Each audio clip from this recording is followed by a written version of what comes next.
es una carta que mandamos a todos los futbolistas argentinos para enterar de nuestra angustia. Quisiera que usted pudiera ver con algunos a ver si ha sido llegado a sus manos. Nosotros lo mandamos a todos. Esta es una de las copias, por favor.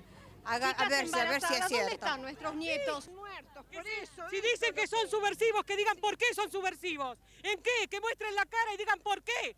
Mis chicos no eran subversivos, trabajaban y estudiaban. Eso es lo que hacían. Chicos que han ido a la villa a ayudar, esos son subversivos. Han venido a nuestra casa, las han allanado, han robado cuanto han querido, han destrozado las casas, porque las han destrozado y robado todo lo que tenemos, ¿eh? Y además a nuestros hijos nos han robado. Y nunca jamás supimos más nada de ellos. Y el ejército lo ha hecho eso. El ejército Lo ha hecho eso. La policía, el mío fue la policía. A mí el ejército argentino que se llama Cristiano. Esa nota está hecha el 1 de junio de 1978, a la misma hora que arrancaba el partido Alemania-Polonia, que era el partido inaugural. Ustedes fíjense que el primer partido se jugó en el mismo horario de la Marcha a las Madres. Sí. Y hubo un periodista holandés que fue, en vez de quedarse en la cancha, fue y hizo esa nota y recabó esos testimonios. Esos testimonios llegaron a Holanda a los 2 o 3 días, habrá ido por satélite, no sé, pero se emitió a los 2 o 3 días de que fue realizada esa nota, salió en la televisión holandesa y fue verdaderamente un escándalo. Entonces, la Marina, a través del editorial Atlántida, que como todos sabemos, digamos, es un dato de la realidad, no una bajada de línea, tuvo actitudes canallescas durante la época de la dictadura, verdaderamente.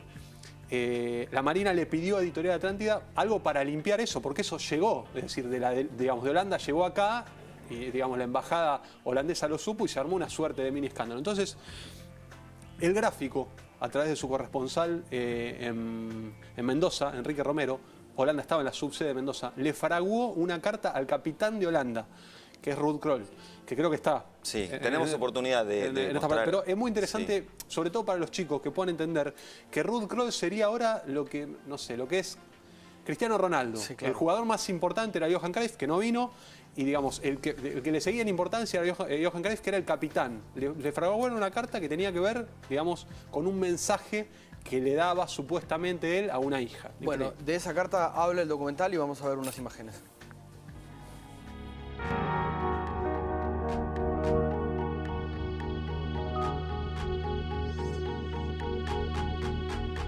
La carta Krol fue una idea del corresponsal del gráfico en Mendoza en ese momento, Enrique Romero, que luego murió como corresponsal en España. Se le ocurrió fraguar esa carta, una supuesta carta escrita por Krol, creo que en inglés, un idioma que Krol no dominaba en ese momento, a su hija. Y que el gráfico la publicó porque además el contenido de la carta supuestamente era que Krol le contaba a su hijita que las cosas en el mundo no eran, que las cosas que ocurrían en Argentina no eran tal como se contaban en el mundo.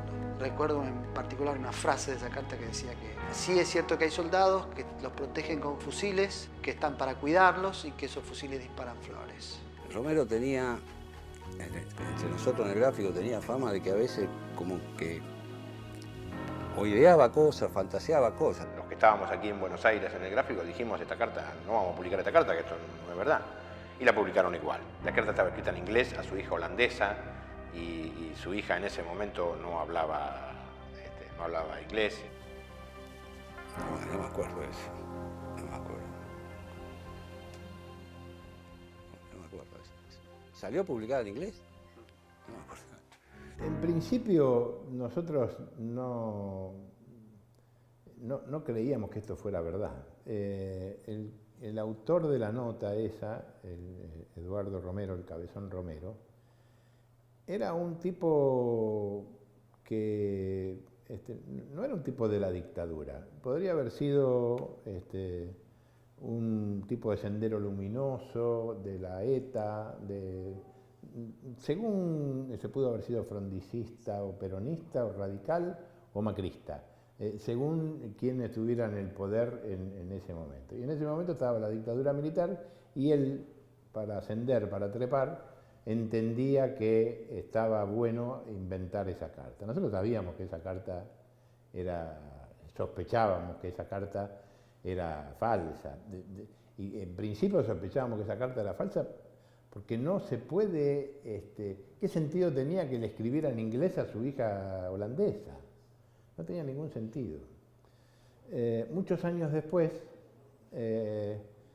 vino a jugar Kroll un partido de fútbol acá en Argentina, un campeonato que organizaba Tinelli. Yo trabajaba en Página 12 y lo entrevisté a Kroll. Hablaba en italiano porque había estado jugando en Italia.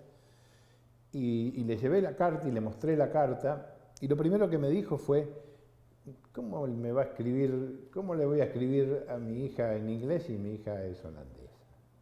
Dice, no, es absolutamente falsa esa carta.